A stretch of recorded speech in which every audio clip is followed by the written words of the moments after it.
Olá IPCA, hoje é sexta-feira, dia 8 de agosto de 2014. Nós estamos juntos há 712 dias lendo a Bíblia e hoje leremos os capítulos 28 a 30 do livro do profeta Jeremias. Não há muita dificuldade para você compreender esses três capítulos se você tem acompanhado os estudos anteriores. No capítulo 28, nós vamos ver que na mesma época em que Jeremias pegou um canzil ou um jugo, aquela canga colocada sobre os animais, e veio dizer para o rei Ezequias e para os enviados das demais nações que eles deveriam se sujeitar a Nabucodonosor, porque assim estariam cumprindo a disciplina de Deus para o povo. Logo na sequência nós lemos no capítulo 28, que é o texto que lemos hoje, que um falso profeta de nome Ananias fez um pronunciamento supostamente profético em nome de Deus, onde ele diz que Deus vai quebrar o jugo do rei da Babilônia. Mas isso está em franca contradição àquilo que nós lemos da boca de Jeremias, lá no verso 11 do capítulo 27. E Ananias vai mais longe. Ele diz que Jeconias, o também conhecido como Joaquim, vai retornar da Babilônia para onde ele tinha sido levado cativo, o que também contraria francamente a profecia de Jeremias lá no capítulo 22, verso 26. Jeremias dá uma resposta muito correta. Ele diz, resumindo no verso 9, que o tempo vai se encarregar de mostrar quem é que está falando a verdade. Muitos profetas falaram coisas que são completamente contrárias àquilo que Ananias está profetizando. Eles sempre anunciaram o juízo de Deus contra um povo pecador. E aqui, sem arrependimento, sem mudança, Deus simplesmente vai mudar a sorte do povo. O tempo vai ter que provar que Ananias estava falando a verdade. Então, na sequência, Ananias quebra o jugo que Jeremias trazia sobre o pescoço. Isso nos faz entender que Jeremias deve ter caminhado um bocado de tempo com esse jugo pendurado no pescoço. Vida de profeta não é fácil, né? E na sequência, Jeremias se vai, simplesmente. E Deus manda ele voltar, dizendo, Ananias quebrou um jugo de madeira, mas eu vou colocar um jugo de ferro, porque vocês se recusam a ouvir a minha voz. E na sequência vem uma sentença de Deus de que Ananias ia morrer, porque ele pregava rebeldia contra o Senhor. E ele morre de fato no mesmo ano. E tendo em vista que era necessário então aceitar o jugo que Deus trazia sobre o povo pelas mãos de Nabucodonosor, que é chamado de seu servo, Jeremias envia uma carta aos cativos na Babilônia. E ele diz então, verso 4, a todos os exilados que eu deportei de Jerusalém para a Babilônia. É muito interessante esta ênfase, porque não foi Nabucodonosor quem levou os cativos, foi Deus quem os mandou. E então Deus diz, multipliquem-se aí, casem-se, deem as filhas de vocês em casamento, procurem o bem dessa cidade, aceitem a minha disciplina, porque aí está a vida de vocês. E nós temos visto que isso está em franca harmonia com aquilo que vimos desde o capítulo 24.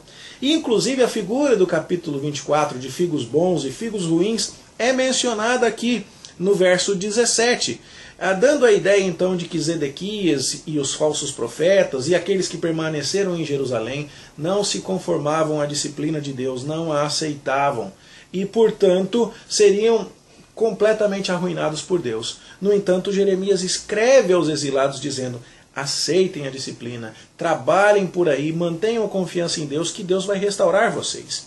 E no verso 10, nós vemos que a disciplina de Deus era planejada para um período de 70 anos, como Jeremias já tinha dito lá no verso 11 do capítulo 25.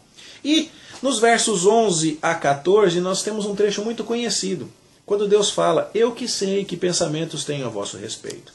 É pensamento de paz e não de mal. Vocês vão me invocar, eu vou ouvir vocês. Vocês vão me buscar e vão me achar quando me buscarem de todo o coração.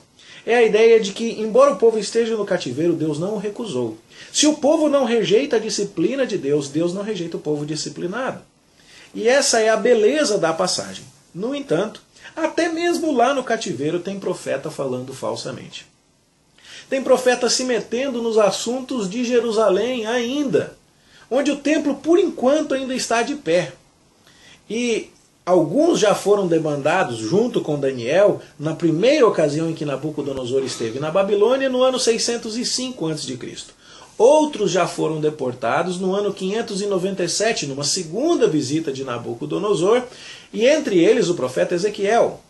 E é a esses que Jeremias está escrevendo aqui, enquanto a terceira e última visita de Nabucodonosor, no ano 586, não destrói o templo. E o pessoal lá da Babilônia, mandando cartas, dando a entender aqui que havia uma certa correspondência entre a Babilônia e Judá nessa época, já que o rei de Judá era escravo do rei da Babilônia. Lá da Babilônia tem gente aproveitando o correio para se intrometer nos assuntos do templo e passar ordens de que os profetas que estivessem falando a respeito de não libertação ou de aceitar o jugo fossem castigados.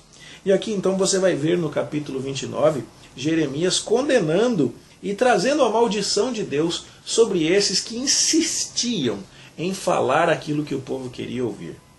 Era hora de quebrantamento, era hora de arrependimento e não de topete empinado para cima de Deus. Então você vai entender isso aqui do capítulo 29 sem maior dificuldade.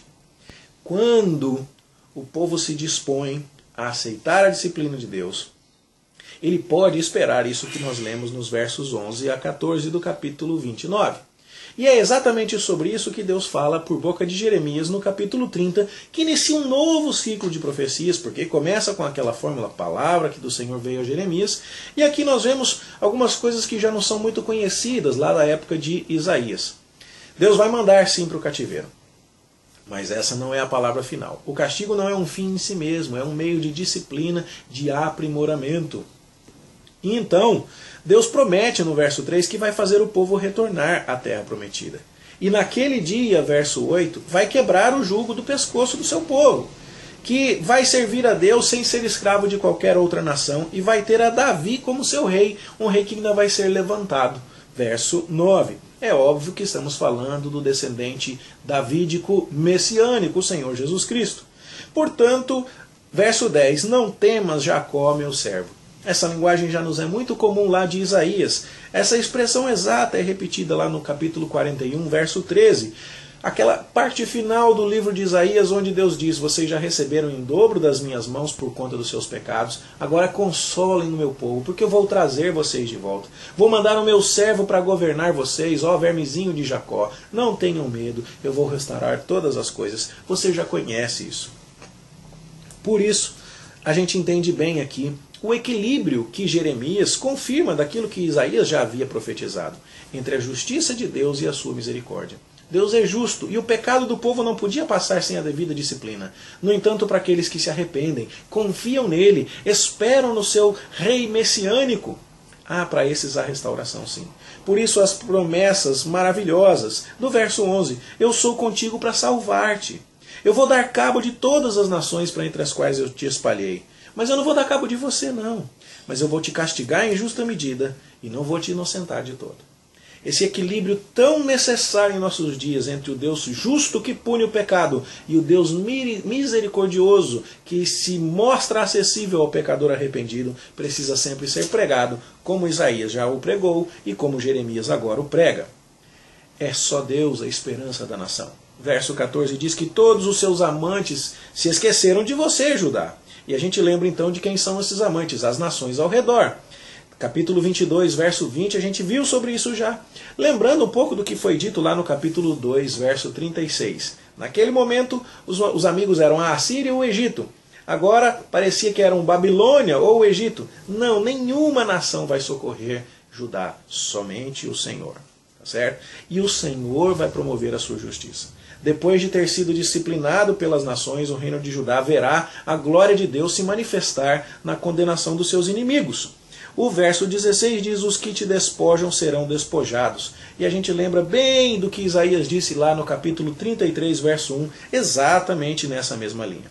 Deus vai levantar um príncipe perfeito, diz o verso 21, lembrando ecos do verso 9 deste capítulo 30 de Jeremias, e também todas as profecias messiânicas de Isaías que falam a respeito do servo que vai fazer a obra de restauração do Senhor. E aí, a aliança quebrada vai ser restaurada. Por isso o verso 22, vocês serão meu povo e eu serei o Deus de vocês. Haverá uma nova aliança, que é assunto do capítulo 31, que nós consideraremos amanhã, se Deus nos permitir. Ou seja, teologicamente falando, não temos temas novos. A ideia de que o povo tem que se submeter à disciplina por causa da exigência da justiça de Deus, mas que essa não é a palavra final por causa da misericórdia de Deus para com o seu povo escolhido. Depois do castigo, as nações usadas nesse processo serão alvo da justiça de Deus, e Judá se consolará ao ver o esmagamento de seus inimigos. Além disso, Judá se consolará porque vai voltar à sua terra, vai desfrutar bênçãos, será governada pelo príncipe davídico messiânico, justo e perfeito, aquele que Jeremias chamou de Senhor, nossa justiça. E então o povo verá restauração sendo trazida a níveis muito maiores e mais belos do que era a realidade da nação antes do juízo do cativeiro. Tudo isso é agora trazido para nós num novo contexto. Bastante tempo depois dos dias de Isaías, mas ainda se referindo ao reino de Judá, e agora prometendo isso a pessoas que já estão lá na Babilônia experimentando esse juízo. Isaías falou disso quando ainda estava longe de acontecer. Jeremias fala disso enquanto isso está acontecendo. Eu creio que você vai ser capaz de acompanhar todos esses detalhes, e eu espero que Deus abençoe a sua vida para se apropriar destas verdades, do nosso Deus justo e misericordioso, que nos disciplina para o bem e que nos convida a esperar pelo dia em que viveremos em total paz e tranquilidade debaixo do governo perfeito do seu Filho, que já veio, mas ainda não governa de maneira visível a todas as pessoas. Nós aguardamos o dia em que ele virá. Por isso, lendo Jeremias, como os judeus no cativeiro, cantamos: Maranata, vem Senhor Jesus, vem logo o príncipe messiânico governar, vem trazer a paz e a justiça. O nosso coração anseia por esse dia. Bom estudo para você, boa leitura e até amanhã, se Deus quiser.